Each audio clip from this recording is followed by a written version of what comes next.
Like and subscribe to my channel and click the bell icon to get new video updates.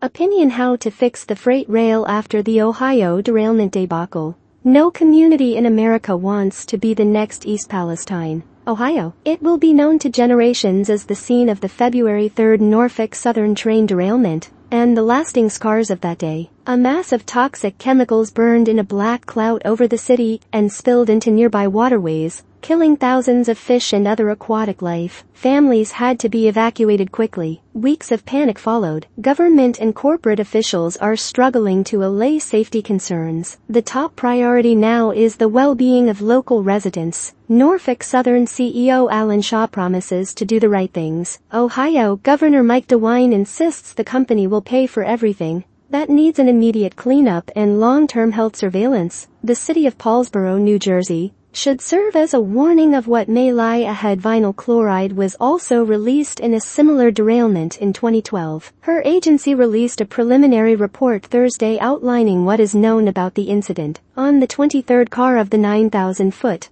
149-car train, a bearing connecting a wheel to its axle was worn and overheated. Norfolk Southern's warning system has been deployed. The crew tried to stop the train, but didn't make it in time. In other words, Norfolk Southern's safeguards have not failed. The problem was that they were insufficient. Over the past decade, America's railroad companies have become zealots for efficiency. Trains are longer and don't stop as often. Unprofitable customers are gone. Scheduling is meticulous. Almost 60,000 jobs have disappeared since 2015. Stock prices and corporate profitability have skyrocketed. Nevertheless, derailments are at an all-time low. But the accident in East Palestine showed how deficient the industry was when it came to investing in modernization. Many trains still rely on a Civil War-era braking system, and they don't use the latest detectors, which experts say could have spotted the deteriorating bearings months before that fateful day. The current system for monitoring the condition of bearings is based on temperature. Every few kilometers, a fault detector measures the temperature of hundreds of bearings. As the train rolls past, then the alarm went off. Industry needs to improve the way tank cars are manufactured, said Magdy Elsibaie, former director of research at the Federal Railroad Administration. Safety experts say it's likely NTSB will recommend stronger,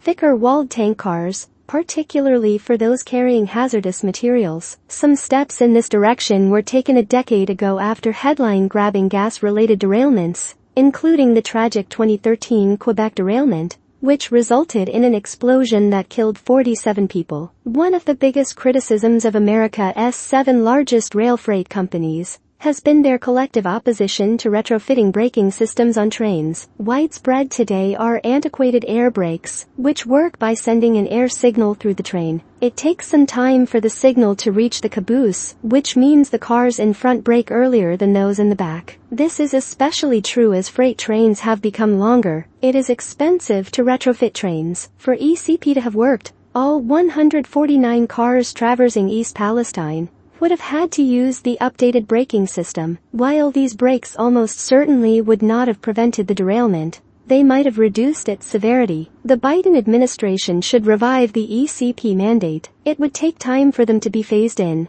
but an industry that has seen such a surge in profit margins in recent years can afford to make this security investment. Other ideas for improving safety in freight transport have emerged after the tragedy in East Palestine. Higher fines for companies that break safety rules, shortening the length of trains and requiring more staff.